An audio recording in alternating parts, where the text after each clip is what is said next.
দীর্ঘদিন আগে এখানে চাকরি, এখানে চলাফেরা বা এখানে অনেকটা জীবনের সময় কাটিয়ে 40 বছর কাটানো, তারপর আবার দক্ষিণবঙ্গে ফিরে যাওয়া, আবার আসা, কিছু পরিবর্তন কেমন লাগছে?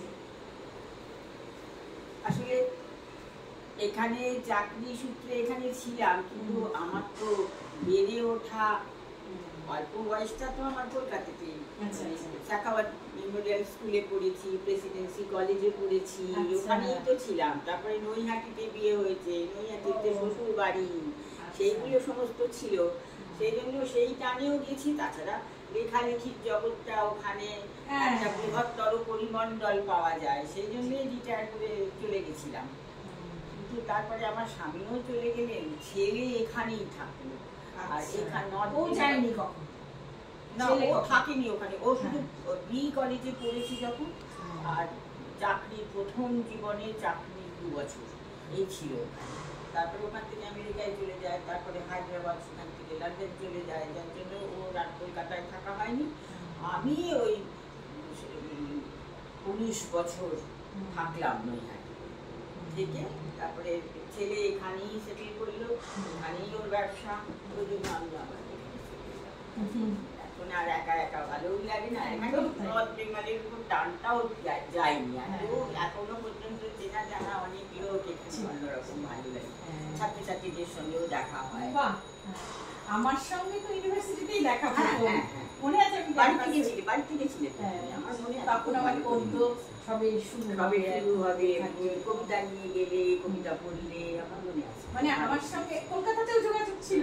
হ্যাঁ, যোগাযোগ। তুমি তো সেই একটা কবিতা পাঠের আসরে ছবি তুললে, শিশির মঞ্চে ছবি তুললে, তারপরে আবার সেই ছবিটা তুমি ফেসবুকে দিয়েছিলে উইমেন্স ডেতে, আমার এখনো মনে আছে। যাই হোক, আমার সঙ্গে যোগাযোগটা ছিল। আর কলকাতায় থাকাকালীন তুমি এখানে এসেছো, আড্ডাগুলোতে গেছি, প্রোগ্রামগুলো। তো ওই অনেকগুলো নারী দিবসে তোমরা আমার কবিতা পাঠ করেছো, এটা একটা বড় ব্যাপার।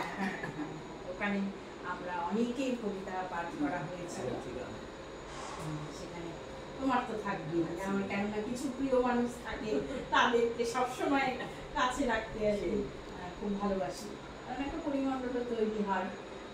আবার এখানে আসার পরে দেখা হয়নি, আসার পরে এই দেখা হলো, এবং এই দেখার মানে যোগাযোগটা করে দিল আলো পৃথিবী। এই যে এমিলি ডিকিনসনের এই যে অনুবাদের এই বইটা, এটা একদম তুমি বোধহয় নতুন লেখক কপি পেলে। হ্যাঁ, কিন্তু এটা দ্বিতীয় সংস্করণ। আচ্ছা, পরিবর্তিত ঠিক নয়, পরিবর্ধিত, মানে আরো অনেক কবিতা যোগ করেছি। মাঝখানে কিছু বছর বাদ পড়ে গেছিল, রবিনসনের লেখার মধ্যে কিছু বছর বাদ পড়ে গেছিল, এবার সেই বাদগুলো রাখিনি। মাঝখানে অনেক শূন্যস্থান পূর্ণ হয়েছে আর কি। আচ্ছা, ইনি তো মানে রোমান্টিক কবি, আমেরিকান রোমান্টিক কবিতার ধারাটা বলতে গেলে ওইখান থেকে শুরু হলো, বলতে উইটম্যান আর ডিকিনসন এই মোটামুটি কাছাকাছি সময় লিখেছে। আমি কিন্তু এই প্রথম পড়লাম, তাই ডিকিনসন পড়নি না? ডিকিনসন এমনিতে আমাদের কেন, আমাদেরও আছে, আবার কলকাতা প্রেসিডেন্সি সব জায়গায় ডিকিনসন কিন্তু টেক্সট, ইংরেজি সাহিত্য, আমেরিকান লিটারেচার পড়তে গেলে ডিকিনসন পড়তে। তো আমার এই অনুবাদগুলো করে একদম অন্যরকম লেখা, একদম অন্যরকম। উনি তো ডিকিনসন সম্বন্ধে তোমরা কতটা জানো না, সারা জীবনে তিনি 7টা মাত্র কবিতা, এবং তাও মানে প্রচন্ডভাবে এডিটেড ছাপিয়েছিলেন, কেউ তাকে জানতো না। নিকটবর্তী লোকেরাও অনেকেই জানতেন না যে তিনি কবিতা লিখেন। একদম কোনো অ্যাকসেপ্টেন্স ছিল না, কোনো রকম অ্যাকসেপ্টেন্স ছিল না। তখন চাইতো, এখনো কিছু কিছু আছে সেই ধরনের মানসিকতা, যে মেয়েরা বেশ মিষ্টি মিষ্টি কবিতা লিখবে, প্রেমের কবিতা লিখবে, মেয়েদের কাছে সমানে প্রেমের কবিতা চায়, মানে গ্রহণযোগ্যতার জায়গা, গ্রহণযোগ্যতাটা। মেরি ডিকিনসন অত্যন্ত তীক্ষ্ণধী মহিলা ছিলেন, অথচ কি ভাগ্যের নিদারুণ পরিহাস, তার থেকে অনেক খারাপ ছাত্র তার ভাইকে কলেজে পাঠানো হলো, বাবা বললেন না মেয়ে তুমি আর কলেজে যাবে না। কলেজে 1 বছর ছিলেন, তারপরে কলেজ থেকে ছেড়ে পড়াশোনা করতে পারেনি, বাড়িতে পড়াশোনা করতেন। বাবা বলতেন ভারী ভারী বই পড়বে না, মেয়েদের মাথা নেয় না, এই সমস্ত ছিল। হ্যাঁ, ভাবা যায়, ভাবা যায় কিনা।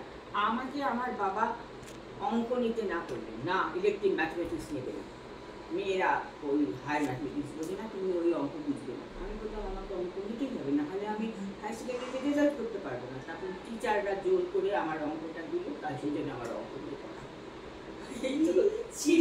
ছেলেরা ভাবে মেয়েরা কিছু পারে না, আমার বাবাই তো ছিলেন। আসল কথা ওই যে সেই ছকটা তৈরি করে দেওয়া হয়েছে যে মেয়েরা কিছু জানে না, মেয়েরা পড়বেই না।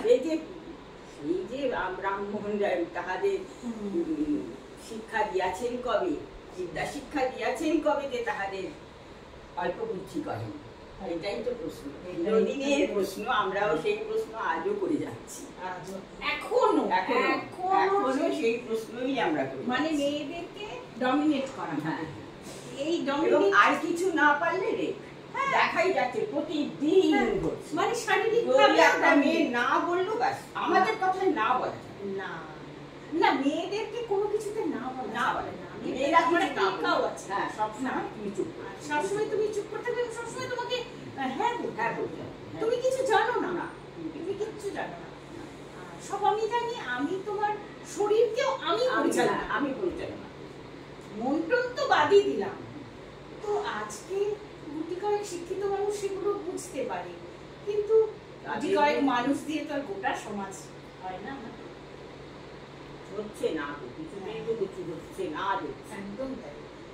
তো এই ডিকিনসনের লেখাটা কেন মনে হলো যে এটা আমার অনুবাদ করা দরকার? আমি একটু আলাদা, আমার চিরদিনই আমার প্রিয়, আর ডিকিনসন তো এখানে বেশি লোক জানে না, যেমন তুমি তো জানতে, তোমার মতো একজন উচ্চ শিক্ষিত কবি আজকের দিনে সে ডিকিনসনকে চিনি, ডিকিনসন অনুবাদ করতে হবে না, তুমি তো আমার মাধ্যমে চিনলে, একদম পড়লাম, এবং তার উপরে যে লেখাটা সেটা যদি পড়ো তাহলে বুঝতে পারবে যে তার জীবনটা কেমন ছিল।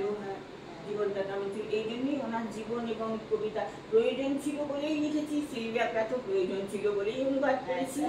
ব্ল্যাক আমেরিকান কবিদের সম্বন্ধে এখানে কজনের কি ধারণা আছে, কোনো এই ধরনের কোনো অনুবাদের বই নেই, সেই জন্য আমি কৃষ্ণ আমেরিকান কবিদের 10 জন কবিকে নিয়ে তাদের একটা অনুবাদ করেছি। মানে এখানে কিছুটা লোকে যাতে বড় বড় কবিদের বিদেশে যে সমস্ত যাদের আমরা চিনি না তাদের একটু চেনানোর চেষ্টা, এই জন্যই আমার অনুবাদগুলো সবসময় তাই। খুব ভালো হলো, এটা তো আমি পড়েছি, কেননা ওই আলো পৃথিবীর মৌমিতা শুভদীপ আমার কাছে দিয়ে গেছে, আমার পড়া হয়েছে। হ্যাঁ, তো আশার প্রথম সংস্করণ বিক্রি হয়ে গেছে বলে দ্বিতীয় সংস্করণটা খুব মানে ওটা কারা করেছিল, ওটা আগে নেই। ও আচ্ছা আচ্ছা। তো তোমার এখানে লেখালেখি তো দেখে নিলাম পুরোটা, সঙ্গে থাকতে হবে আরো বেশি বেশি করে, আমাদের গান চর্চাও চলছে। গান কি দুর্ভাগ্য আমার, আর কতটা মানে কি বলবো, আমি নিজেকে গান শুনিনি। ফেসবুকে একটা বোধহয় দিয়েছিলেন, সেখান থেকে একটু শুনেছিলাম কোনো অনুষ্ঠানে, তো সেভাবে তো বোঝা যায় না। গান শুনি একটু এখন, হ্যাঁ একটু শুনি গান।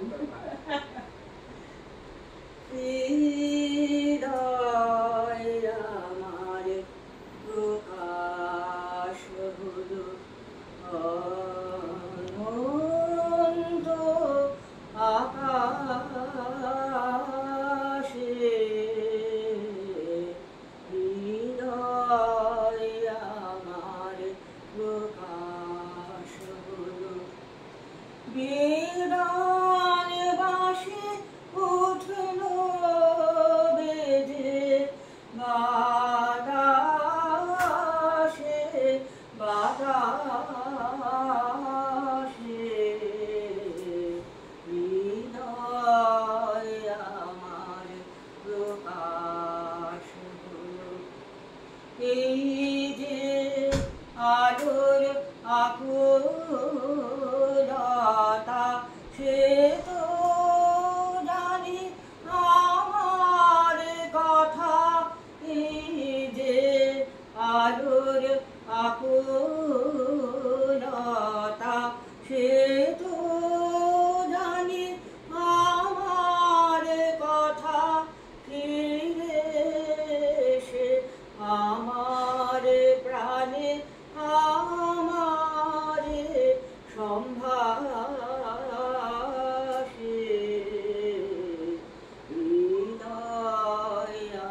অসাধারণ।